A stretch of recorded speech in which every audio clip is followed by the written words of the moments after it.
परभणी जिल्ह्यातील मोहोळा येथे गोदावरी नदीत आंघोळीसाठी गेलेल्या 2 पुतण्या बुडत असल्याचे पाहून त्यांना वाचवण्यासाठी गेलेल्या चुलतीचा बुडून दुर्दैवी मृत्यू झाल्याची घटना रविवारी दिनांक 14 सकाळी घडली।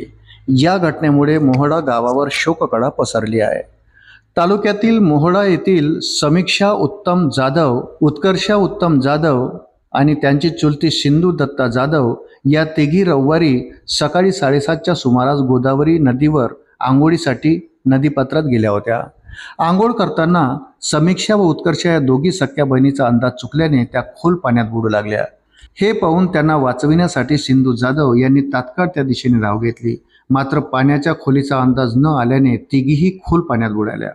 या घटनेची माहिती मिळताच ग्रामस्थांनी घटनास्थळी धाव घेत शोध मोहीम सुरू केली। काही वेळाच्या अथक प्रयत्नानंतर तिघींचेही मृतदेह नदीपात्रातून बाहेर काढण्यात आले। यानंतर तिघींचेही मृतदेह सोनपेठच्या ग्रामीण रुग्णालयात शवविच्छेदनासाठी आणण्यात आले।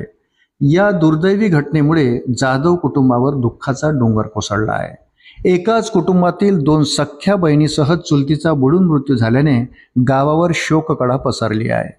या प्रकरणी दिलीप जाधव यांच्या फिर्यादीवरून सोनपेठ पोलीस ठाण्यात आकस्मिक मृत्यूची नोंद करण्यात आली असून पुढील तपास पोलीस करीत आहेत। अशाच नवनवीन अपडेटसाठी व्हिडिओला लाईक आणि चॅनलला सबस्क्राईब जरूर करा।